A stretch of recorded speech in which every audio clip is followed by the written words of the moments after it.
Watanzania wako wanaofikiri tofauti na hivi. Kwa maswali 12 nitawapeni mimi.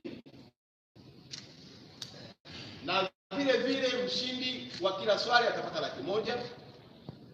Na wewe mwenye group yako, wewe mwenye platform yako uliyesimamia hilo zoezi.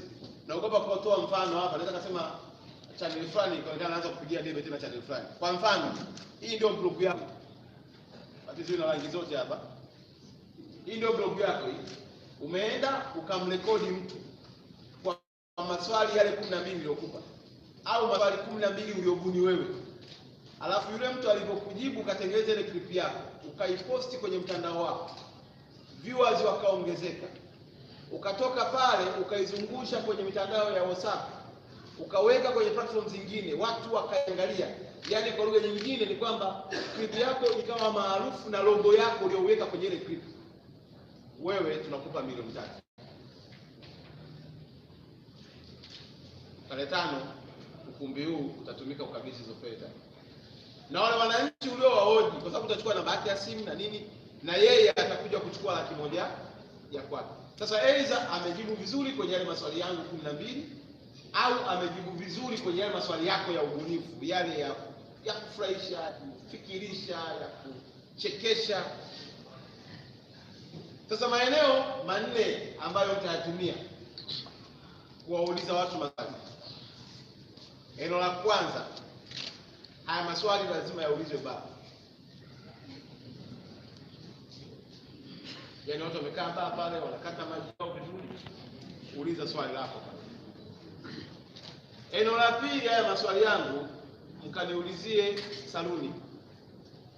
Aidha ni saluni ya kike au ni saluni ya kiume, mtu ananyoa, mtu anasukwa, uliza hilo swali. Eneo la tatu ambalo ningetamani haya maswali mniulize ndugu zangu waendesha bodaboda. Pale walipopaki pale wanapiga stori zao, wewe simama pale piga swali lako. Na eneo la 4, swali langu kaniulizie ndugu zangu walioko masokoni. Yaani wale wanaouza kwenye nini? Kwenye masoko. Hasa boda unaweza kuchanganya pia ukamuuliza bodaboda au ukamuuliza machinga. Kwa sababu machinga sana kitambulisho. Na yeye ni mtu anayetambulika na kuheshimika katika taifa letu, kwa hiyo unaweza kuuliza hata machinga. Kwa hiyo una saluni, una eneo la bar, una eneo la machinga au bodaboda, na mwisho una eneo la wapi? La sokoni. Kwa haya maswali yangu naomba myapeleke huko, na yale ya kwenu mtakayobuni naomba myapeleke huko. Sasa maswali hapa nitasema machache, lakini kuna karatasi inaandaliwa ambayo wote mtayapata. Yale ya kwangu 10 na ngapi? 12. Na unaweza kuchagua, yaweza kaandikwa mengi zaidi lakini utachagua 12. Lakini maswali yote haya kati ya yale ya utani na yale ya kwangu ya kuwa serious, yote yatajikita kwenye agenda moja inayohusu SADC. Narudia tena.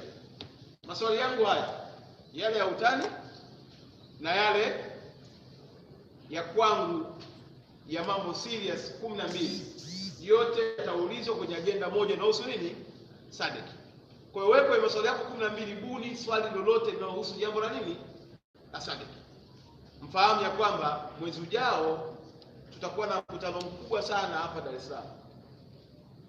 Na ratiba inaanza kuanzia tarehe 5. Kuna wafanyabiashara wote wakubwa wa nchi wanachama wa SADC watakuja Dar es Salaam. Watakuwa na wiki yao ya maonyesho.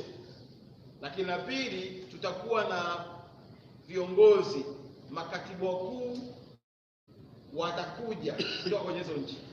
Lakini la tatu, tutakuwa na mkutano wa mawaziri wa hizo nchi wanachama watakuja katika huu mkutano katika mkoa wetu wa Dar es Salaam. Alafu la mwisho, marais wasiopungua 15 mpaka 16 nao watakuja katika mkoa wetu wa Dar es Salaam nchini Tanzania. Kwa tutakuwa nao kuanzia tarehe 5 mpaka tarehe 18. Na watafanya shughuli zao hapa, watakuwa na mikutano, watazunguka Kariakoo na wapi na wapi. Kwa wewe maswali ya kwako utayabuni kutokana na huo ujio wa nini? Wa hao wageni.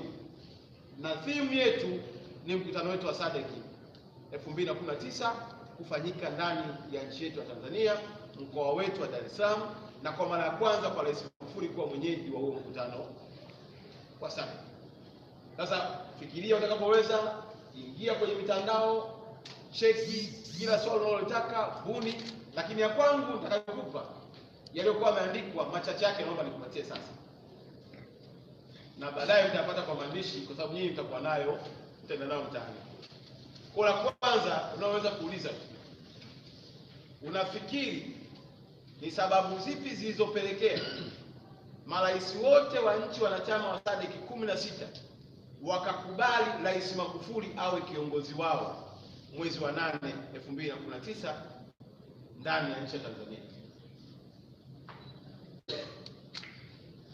Swali la pili mtapata kwenye maandishi. Swali la pili, unafikiri ni wakina nani waasisi wa SADC na tofauti ipi kati ya SADC na Afrika Mashariki? La tatu, kwa nini sio mwanachama wa nchi wanachama wa SADC, na kama ni mwanachama ni kwa sababu zipi, na kama si mwanachama ni sababu zipi? Kwa hiyo swali mtapata yote 12 hapa, lakini mama watu kumpa ndondoo. Unaweza kuniambia Tanzania inafaidikaje na kwa nchi mwanachama wa jumuiya ya SADC? Utapata maswali. Ndani ya hayo maswali utakutana na swali jingine ambalo nakwambia, eleza sifa za kuwa mwanachama wa jumuiya ya SADC. Lakini ndani ya maswali utakutana, Tanzania ni nchi na taifa lililosaidia mataifa mengi kupata uhuru. Eleza mataifa manne ambayo yalisaidiwa na Tanzania kupata uhuru lakini sio mwanachama wa SADC.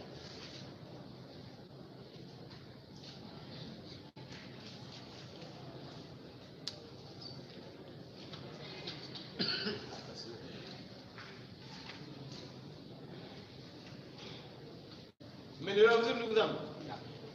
Kwa maswali yapo hapa, lakini haya maswali sio ya kupeleka chuo kikuu, sio kupeleka kwa viongozi wa dini. Haya maswali sio ya kupeleka kwenye vyama vya siasa.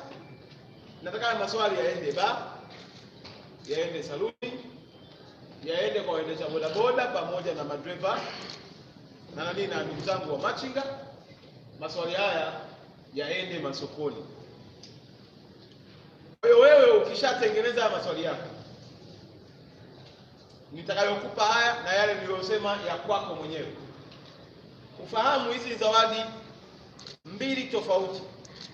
Atakayetumia haya maswali atapata pia milioni zake 3, na mwananchi aliyemhoji atapata fedha yake 100,000. Mshindi wa pili atapata milioni 2, na wananchi aliohoji watapata shilingi 50,000 kwa kila swali.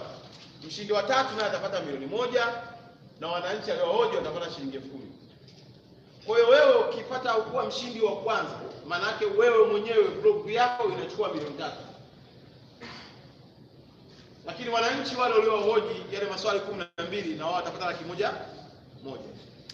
Kwa hiyo kuna haya, lakini la pili, yale maswali mtakayoyabuni nyinyi, na yenyewe zawadi ni ile ile, utachukua pia milioni 3. Naomba hapa tuelewane. Maana yake tuna milioni 3 za mshindi wa upande wa maswali 12 na mshindi wa upande wa maswali ya kubuni. Tuko moja ndugu zangu? Lakini maswali yote haya yanapaswa kwenda kuulizwa kwa wale wananchi walioko sokoni, kwenye bodaboda na wamachinga, walioko kwenye baa na walioko saluni. Sasa ajenda zangu zilikuwa hizo mbili. Ya kwanza ni hiyo, naomba kupitia katibu wangu mtupatie uongozi wenu wote, na ndio maana tumechukua namba zenu za simu pia, kwa sababu kuna watu wengine wako ndani ya chama, sio, lakini wengine wakuta hayuko kwenye chama, lakini ni mtu anayefanya kazi hii. Sisi kama serikali tunataka tuwaunganishe wote, mwe kitu hicho, wote mna haki sawa, mnakuja ofisini kwetu. na yale mambo yanayohusu nyinyi tuweze kuyashughulikia, na mwisho wa siku na sisi tusimame kifua mbele ya kwamba kuna watu walianza wakiwa hawana kitu. Sasa hivi nafahamu wako baadhi ya watu walianza yeye peke yake au alianza kama anaajiriwa kwenye redio fulani, akatengeneza platform yake, imeenda imekuwa mpaka sasa ameajiri watu. Sasa mtu aliyeweza kutengeneza mpaka ajira za watu, kwa nini asipate heshima na kuheshimika? Lakini pia yule aliyeanza au anayeanza sasa hivi ambaye hajatengeneza ajira ya watu, yuko yeye peke yake, na yeye lazima heshimike kwa sababu anayo ndoto. Kwa lugha nyepesi, nyinyi mna thamani kubwa kuliko mtu anayelala nyumbani na kusubiri ugali. Yaani nyinyi mna thamani kubwa kuliko mtu aliyelala nyumbani na kusubiri nini? Ugali wa bure. Kwa hayo ndio kwa kwangu. Nakaribisha kama kuna swali ili tupate kujua mtazamo mlionao katika ajenda zangu mbili. Na kazi hii jamani tunaianza kesho tarehe 12 na tarehe 1 ya mwezi ujao itakuwa ndio mwisho, ili tupate nafasi ya kupitia sasa wale washindi wetu, na kutoka ndani yenu mtakuwa kwenye kamati ya yaani kazi hiyo sitafanya mimi. Nyinyi wenyewe ndio mtasema jamani huyu ndio katushinda. Na ndio anastahili nini? Zawadi. Si ndio jamani? Sio kama tena mimi kuna kaa na watu wangu. Ni rahisi mtu kusema mkuu wa mkoa alikuwa ameandaa. Kwa nyinyi wenyewe kupitia utaratibu mtakaoweka kamati yenu, tutapitia tarehe 2, tarehe 3, tarehe 4 na tarehe 5 tutakuja kukabidhiana pesa zetu hapa kwa ajili ya kuongeza morali pia katika kazi mnayoifanya. Karibuni kwa swali. Tuliona hapa afutapata wewe naitwa Idris Faisal kutoka Broadcast. Swali langu ni kwamba kuna media ambazo zimesajiliwa kwa vibali ambacho ni tofauti na hicho ambacho nimekizungumza. Kwa mfano hapa nizungumzie blog yangu. Imesajiliwa kwa ongeza tu sauti wala kusikia. Yaani sisi hapa tumesajiliwa kwa ajili ya sports and entertainment. Mambo sana mambo ya michezo. Kwa hiyo kibali ambacho kilikuwa CRA ni cha sports and entertainment.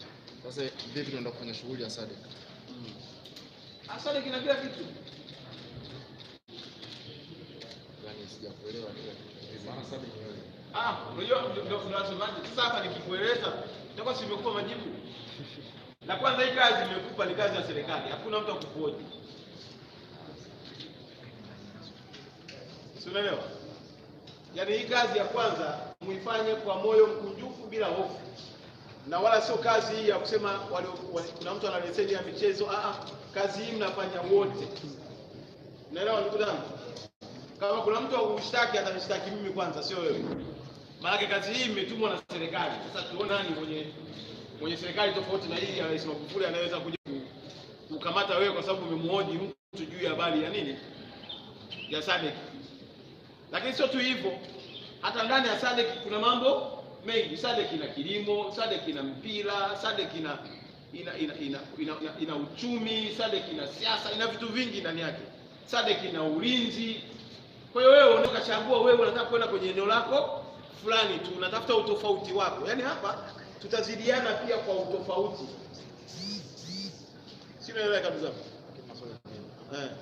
Sasa tumpe na mwingine kwanza aulize, usio peke yako aulize maswali yote hapo wengine wakakosa fursa.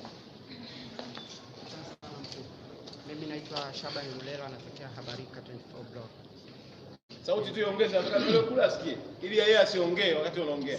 Naitwa Shaban Lulela natokea Habarika 24 blog. Ndio. Mimi nina vitu vitatu au vinne vya kuchangia na kukuuliza.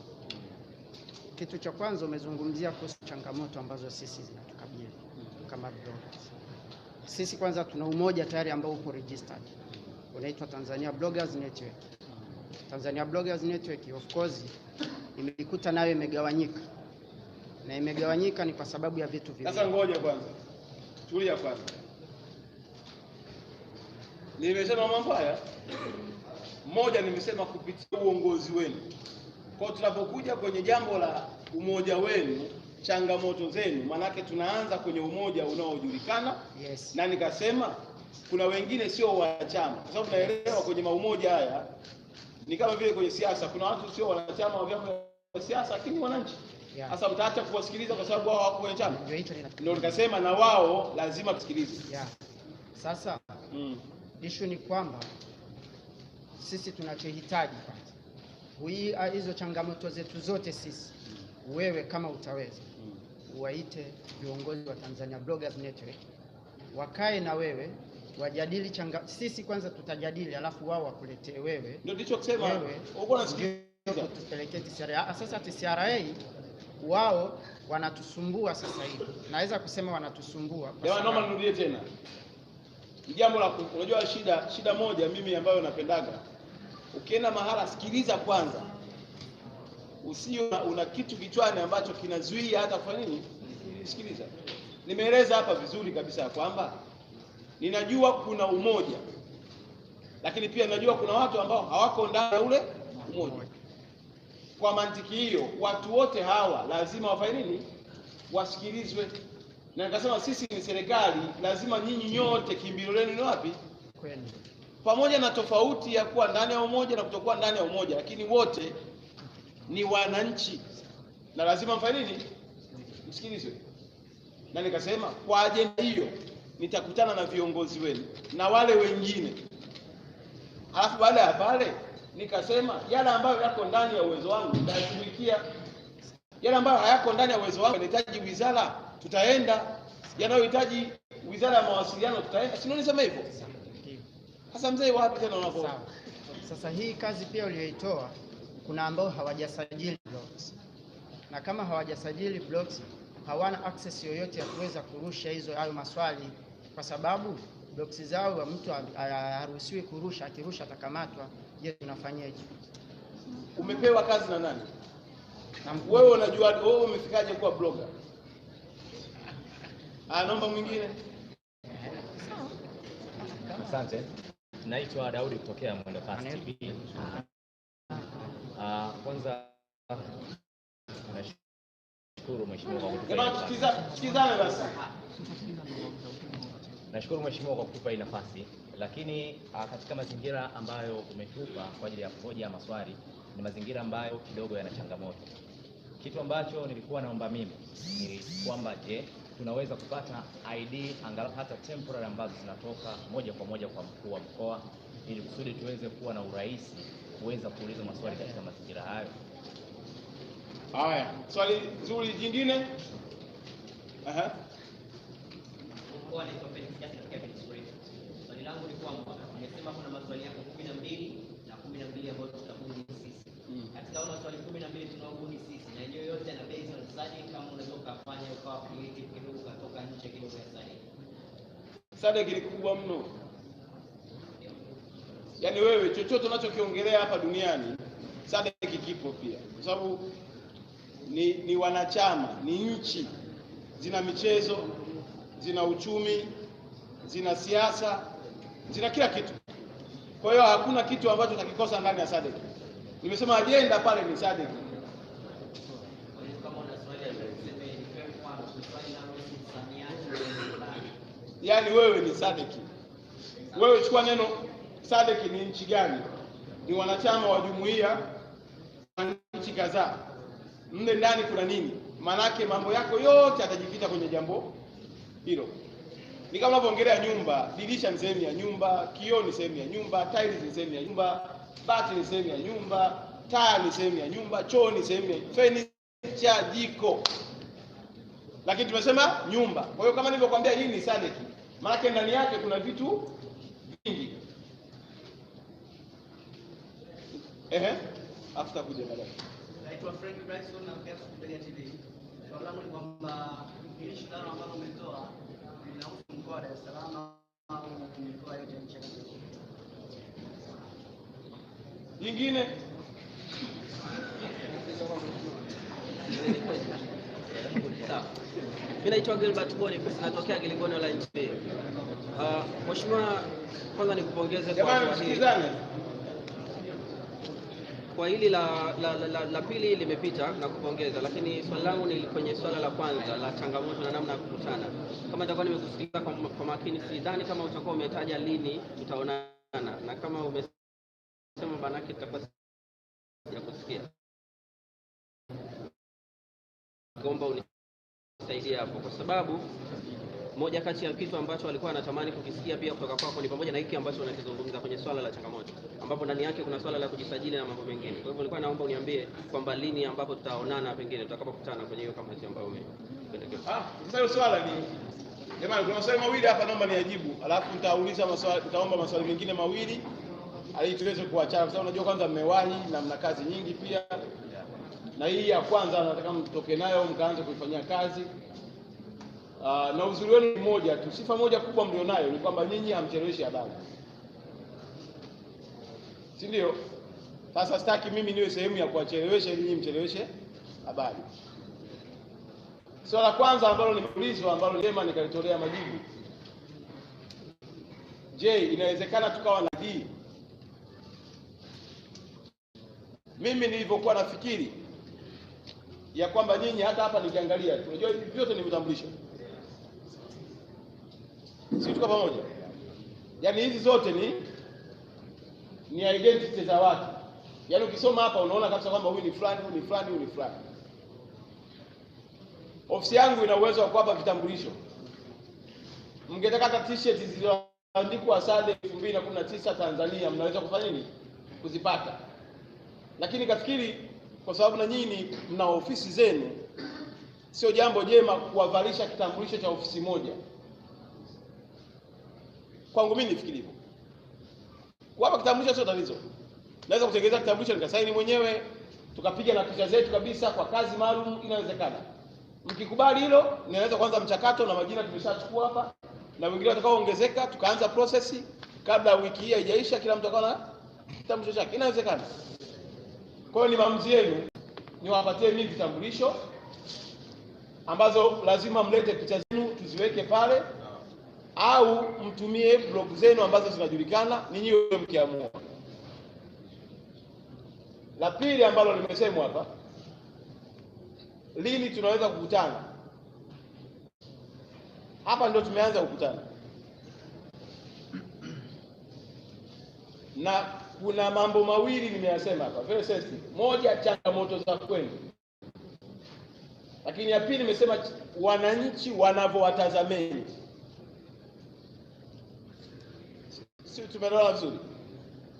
Kwa hiyo haya mambo mawili lazima yatafutiwe majibu. Na nikasema kutafuta majibu ni serikali inayoweza kuwakutanisha kati ya wananchi na nyinyi, na wote tukao kwenye kundi moja la kwamba tunatafuta maisha. Kwa kusema hivyo, ni uongozi wenu. Nimesema hapa, nimewatumia baadhi ya watu, nimemwomba Hamsa anisaidie, nikamwomba na mtu mmoja wa Bongo 5 anisaidie kuhabarisha watu, lakini najua mna uongozi wa kwenu. Kwa hapa tunachotegemea kabla ya leo kuisha, viongozi ambao wako ndani ya uongozi wa jumuiya ya kwenu watakuwa tayari wameshakutana na katibu. Na ndio hapa tumechukua pia na majina ya kwenu na namba zenu za simu na kampuni ulionayo. Lengo ni kuhakikisha kwamba na wewe hauharibikiwi na jambo. Sisi tunaelewa vizuri. Na baadaye mimi nitawapatia namba yangu ya WhatsApp hapa, ili hata kazi yako ukiona unaweza kaituma tu message kwangu direct bana, alasi mimi ndo fulani, ndugu yangu ndio hii na niko mtaani naendelea na kazi yangu. Ili hata ukiona jambo lako binafsi unaona hapa kuja kwa katibu utachelewa, una nafasi ya kuja moja kwa moja kuwasiliana na mimi. Sisi tunaelewana ndugu zangu. Lakini lengo ni hilo la kwamba yale yanayowahusu nyinyi tuyafanyie kazi, ili na sisi tunufaike na uwepo wa serikali ya awamu ya 5. Hizo fursa zilizopo na sisi tuzipate, kwa sababu 10% ninazosema zilizopo serikalini huwa zinachukuliwa kwa kiwango kikubwa na vijana walioko kwenye kata kule, wanatengeneza kikundi. Lakini wewe kupitia kazi yako hii umeshaajiri zaidi ya watu 5. Kwa nini usipate hata kama ni milioni 20, 30, ukaongeza nguvu zaidi, ukaajiri wengi zaidi, kuliko kumpa mtu pesa hata wazo lenyewe hana? Kwa mimi naona nyinyi na baadhi ya makundi mengine kuwa ni muhimu zaidi mkanufaika na hizi fursa, sababu tayari nia ya kufanya kazi nayo mmeshachukua hatua, hamjakaa nyumbani na kusubiri chakula cha bure.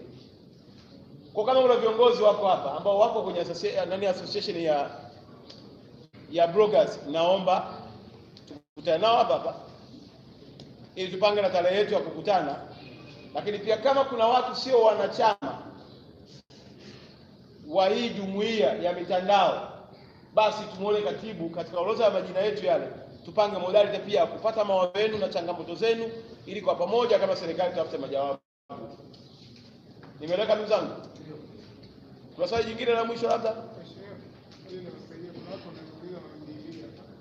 Watu wanauliza kwenye blog ambao wenyewe wanaandika tu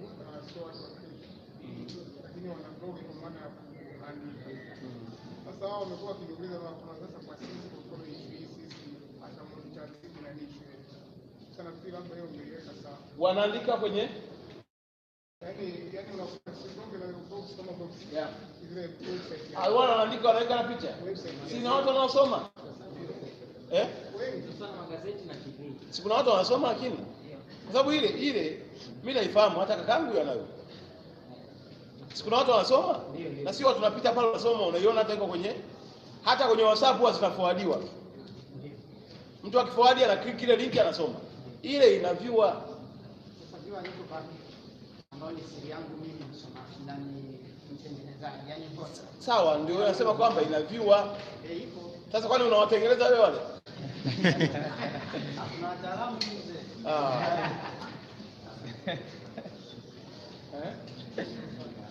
Sawa. Ongeza sauti bwana. Swali langu naitwa Yasini, ni tunapita kwa swali langu liko kwenye sio kama mbali zaidi. Bila shaka ndio ambao sisi kwa hiyo labda mfumo ndio kwa sababu Mimi ndio nimesemaje?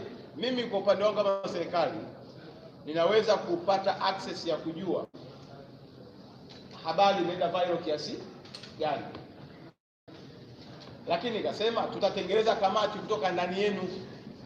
Asiwepo mtu akusema kwamba haya matokeo yalipangwa na mkuu wa mkoa na rafiki zake, ndio maana ndio wasema nyinyi ndio mtakuwa kwenye hiyo na mtahusika kuverify na kusema kweli huyu amefaa kushinda. Sikusema hivyo mwanzoni. Yaani mimi sitatoa mshindi, nyinyi ndio mtatoa nani? Mshindi. Mimi kazi yangu itakuwa ni kuwasaidia pale mnapokwama ili kazi yenu iende vizuri zaidi, lakini mwisho wa siku kutafuta hizo fedha muwe nazo ili msiku inapofika tarehe 5 mna uhakika kwamba kila mmoja anachukua zawadi yake. Lakini kama nilivyowaambia, itatusaidia mama, watajua tupo, watatusamini, tutakaa mezani kujadili biashara. Maswali yameisha jamani. kile kilichoongezeka sababu mimi napata na wanapicha vizuri. Wanauliza tena mchanganuo, labda wanachanganulie na msingi ndio wasielewa kuhusiana na issue ya zawadi. Tumesema zawadi ile milioni 3 mara mbili. Sasa akauliza hivi, sasa kwa mfano mimi ndio mfanya lese ina nini charity. Nimetoa kitu cha kwanza kimetrendi kwa maswali ya mkuu wa mkoa. Hapo nikatoa kwa maswali yangu ya ubunifu. Haya yote yanatrend kitu kimoja pia. Siku hiyo napofuatilia na kufuatilia milioni 6. Ndio hiyo ndio naongeza hiyo. Yaani ukishakuwa mshindi, naomba nirudie tena jamani. Asante kwa swali zuri. Ukishakuwa mshindi tu, mbona jamani mnaona watu wanapewa kabisa kwamba huyu ndio mchezaji bora, lakini huyu ndio mfungaji bora. Mbona wasema kwamba mchezaji bora amejirudia tena ameenda kuchukua ya ufungaji bora? Tuko pamoja hapo? Maana wewe kama umeuliza maswali 12 yale ambayo mkuu wa mkoa ameandaa. Yaani kwa mfano anasema kwa nini marais wote wamekubali kumpa Rais Magufuli kuwa kiongozi wao? Jumuiya hii ya SADC imekubali Rais Dr. John Pombe Magufuli awe mwenyekiti wa marais wote wa SADC. Kwa nini unafikiri hawa watu wameamua kumpa? Kwa hiyo hilo jibu utakalolipata ya swali hilo likakizi kwenye majibu yaliyopo, maana wewe ni mshindi. Na ndio maana tukasema tutakuwa na mshindi namba 1, mshindi namba 2 na mshindi namba ngapi? Kwa maana nyingine ni kwamba katika maswali 12 inawezekana wewe umepata marks 80, mwenzako akapata 100, mwingine akapata 70. Maana aliyepata 70 ana zawadi, aliyepata 80 ana nini, na aliyepata 100 ana zawadi. Maana tunaangalia washindi watatu. Na sio tu hivyo, hata mwananchi utakayemuuliza swali, kwa mfano ukamuuliza unafikiri nchi ngapi zilizosaidiwa na Tanzania kupata uhuru na sio mwanachama wa nchi za SADC, akakupa majibu, akishinda yule mwananchi, naye tunaweka kwenye rekodi, anapata $1,000 ya kwake. Mshindi wa pili katika wananchi anapata shilingi $50,000. Kwa hiyo wananchi nao tunawataka wawe wabunifu, waijue jumuiya ya SADC, wajue manufaa ya jumuiya za SADC. Nimeuliza hapa, kwa mfano, unafikiri kwa nini Nigeria sio mwanachama wa nchi za SADC? Kama ni mwanachama, toa sababu. Kama sio mwanachama, toa sababu. Kwa mwananchi atakayepata na $100,000, atakayekaribia kufika kwenye jibu ana shilingi $50,000 kwa yule mshindi wa pili, na mshindi wa tatu atakuwa shilingi $10,000. Nafikiri nimeeleweka, sio? Hatuwezi kuwasha moto wa SADC alafu wajue bloggers wako Tanzania.